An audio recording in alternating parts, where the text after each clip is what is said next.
welcome back. So nice of you to join me again. So today we had another awesome lesson planned. We will be revisiting our hanger diagrams because hanger diagrams are awesome, okay? And we use our hanger diagrams again to help us, well, why should I just explain it? Let me show you. Today we've added a little wrinkle to our lesson, and we have a little something called our criteria for success, kind of like our objective. And it's what we're looking to see that we're capable of doing at the conclusion of this lesson. And today, our criteria for success is that you will know you are successful if you can use a model to identify an unknown value. Now notice how I didn't say identify a variable or solve for a variable. At the end of the day, there's things we know and there's things we don't know. And if it's something we don't know, they don't know, it's a value. It's something that we need to figure out. It's not just something that applies to math. If you have a real life problem, you have a friend that calls you and says, hey, I have an issue going on. And right now the solution is what's unknown. You take all the information you have, you listen to your friend, you mix it up with the information you already have in your head from past experiences. Maybe you throw in a little bit of research. And then when you take all that stuff and pull it together, you attempt to solve the problem. You attempt to identify the unknown. So something as simple as your friend calling you for a problem, that's an equation.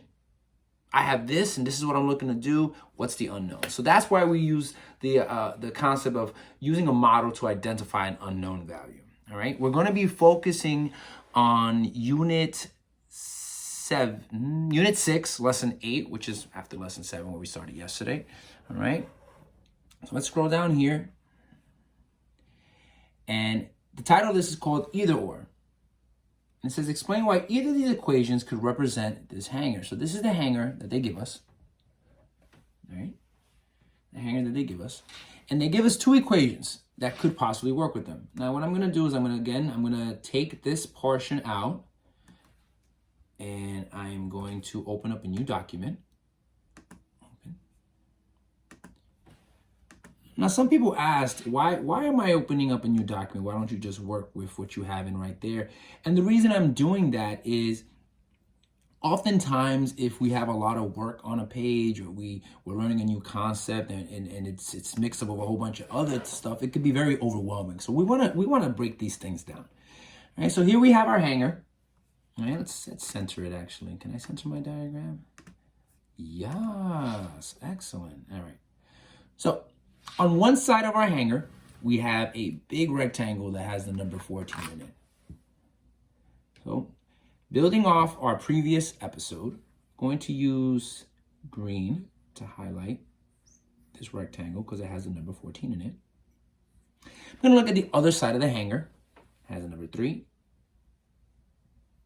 It has a number 3.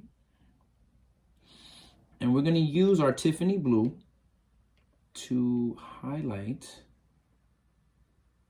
our circle shape that has an X in it.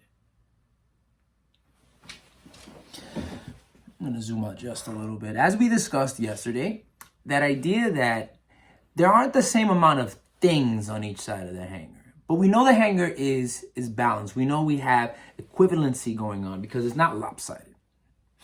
What we're saying here is this one big rectangle, this one big weight, let's call it, you could say it's a weight on that side of the hanger, has an equivalency to these 4 separate pieces on the other side. Again, we know 4 doesn't equal 1 if we wrote it just like this. 4 equals 1. That is not true.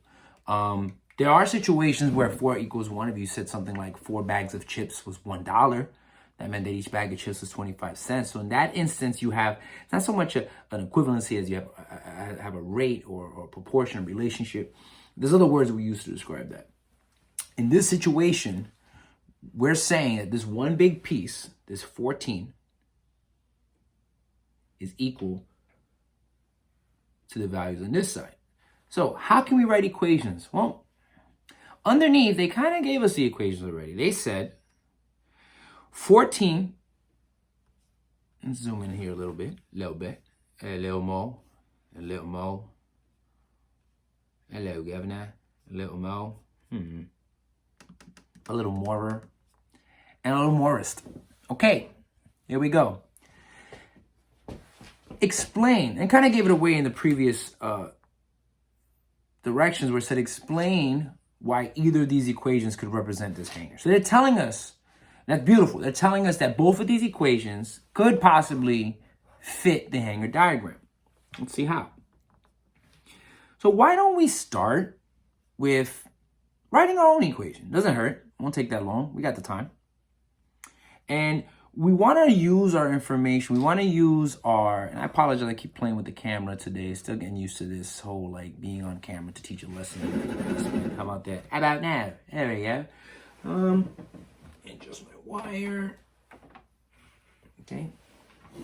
That wire definitely has to go underneath that thing. I'm going to trip on my own wire. We want to use the knowledge we already have to write an equation based on what we've learned in the previous lessons.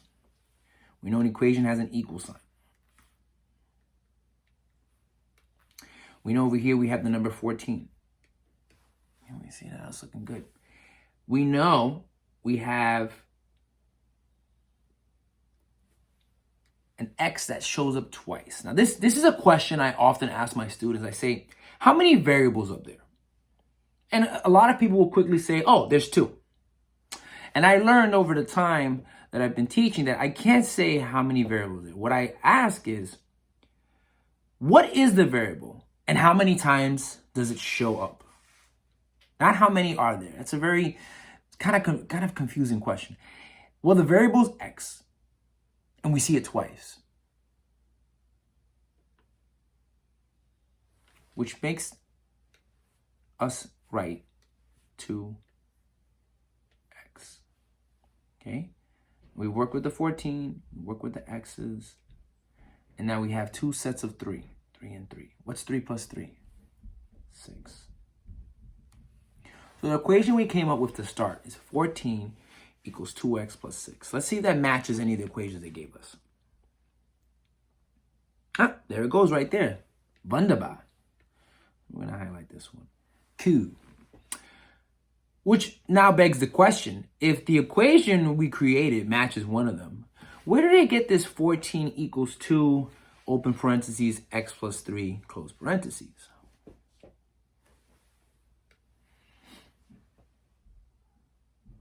Well, I think the question we got to ask ourselves is, what's happening here? What's going on in this equation?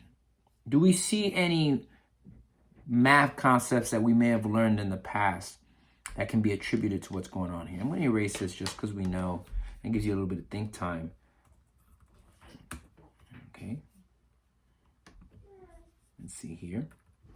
You have 14 equals 2x plus 3. Well, what do we mean by that? Uh-oh. Computer's crashing. Computer's crashing. Gotta hate when that happens. But surprise, we got the technology over here.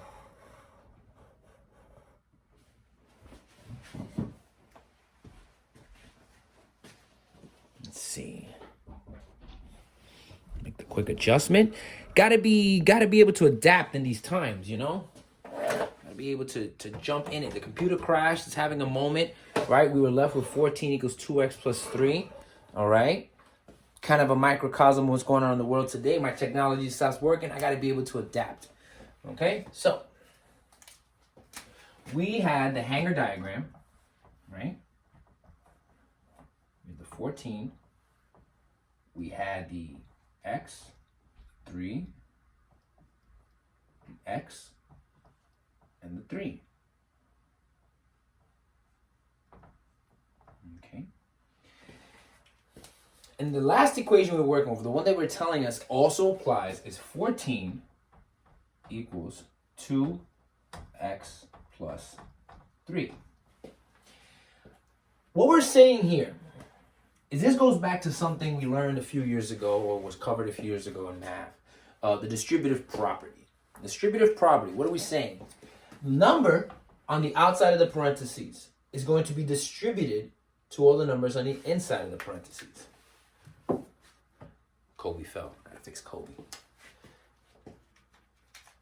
We're also, or another way to look at it is, whatever's going on in this parentheses, in this grouping, the number outside of it is telling you how many groups we have. X plus 3 is one group, but surprise, the number 2 tells us that in reality we have 2 sets of that. Well, where do we see those 2 sets? Well, what I would do, so if I had this hanger diagram, I would manipulate it. I would use my pencil, my pen, what I'm writing with, to draw a shape. You know, I drew a rectangle. I'm going to erase that rectangle because it could kind of be confusing with the rectangle over here. I'll just draw an oval. That's one group. And here is our second group, right? That's where our distributive property comes from. And we want to verify that. Let's double check that. Let's make a think box over here, right? 14 equals 2x plus 3.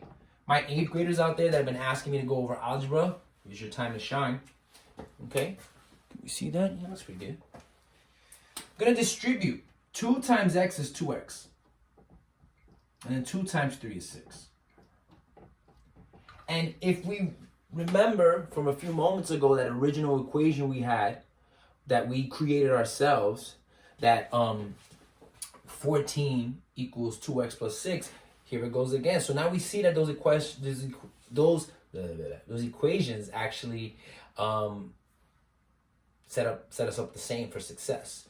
And what I mean by that is now we have an opportunity to solve for x. And what we're going to do is we're going to solve for x in the equation first because we're here. And then we're going to see if that vibes with the hanger we made, all right? So I'm going to leave my ovals over here, all right? Again, my 8th graders, this is for you, this is for all my graders. So all my graders up there, right? Minus 6. Okay. This gives me 8. So I have a situation now where I've subtracted 6 from both sides. 2x equals 8. I'm asking myself, what number times 2 gives me 8? If you're out there saying 4, that's right. I'm going to divide both sides by 2. I'll bring down my x as it is now on its own. And 8 divided by 2, remember fraction is division. 8 divided by 2 gives us 4. Cool. Let's come over here. See that vibes? We have over here. So we're going to first get rid of the 3. I apologize, my head's getting cut off. Computer's still giving us a run for our money. If I work with my 3's first, get rid of my 3. Get rid of my 3. Whenever I do the one side, I got to do the other. Remember, the hang is about balance. Life is about balance. You don't want to go too far over in one direction or not. I got rid of 3 twice. Well, 14 take away 3 the first time is 11. That takes care of that one. And then 11 minus 3 gives us 8. I'm going to clean this up a little bit because it's kind of small. Draw it out a little bit more, okay? It's a beautiful using marker. I hope out there you guys are using your pencils. Take away 3 is 11. And then take away 3 again is 8. So now we have a situation where we have 8 is split up these 2 remaining x's. So that tells us, or we can deduct, that if I have 8 being split up into these 2 remaining x's, that means that one instance of x is 4.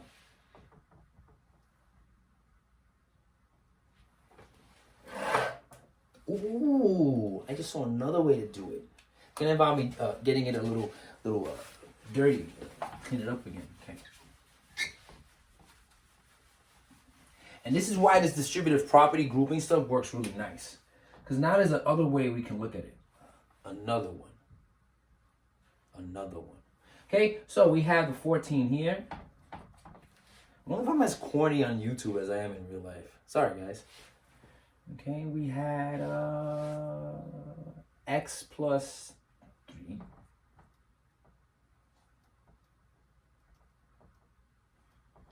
Okay.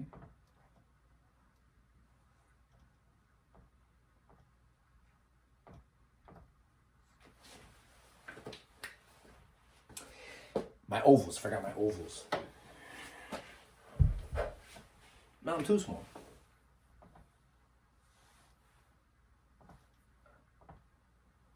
All right, here's my question. 14. 2 groups. 14 two groups.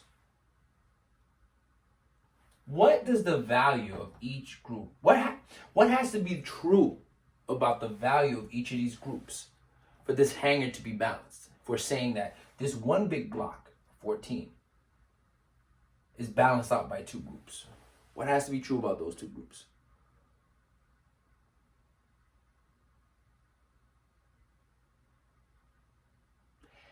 Each group has to be worth or have a value of 7. And why is that? I'll tell you why. Because 7 plus 7 is 14. 7 times 2 is 14. And I feel like some of you, I didn't have a chance to ask you guys because this is pre-recorded, may have seen that this block up here, some of you may have just saw right off the bat that x has to be 4 because 2 times 7 is 14. If we go back to our hanger diagram, if I'm saying that this group has to be 7, and I already know that part of what's inside this grouping is 3, well, 7 take away 3 is 4. And since x is the variable and it shows up multiple instances, once you figure out what x is once, you can put it back in those instances. Can we agree that 4 plus 3 equals 7? Can we agree that if we see 4 plus 3 again, that also equals 7? We can? Nice. Can we agree again that 7 plus 7 is 14? Cool. Okay, so the technology is not, it's mad. I don't know. I'm going to talk to it. Maybe I didn't send an invite to my birthday party or something like that, but I'm going to have to figure out what's going on with that. Why don't you take one last look at this.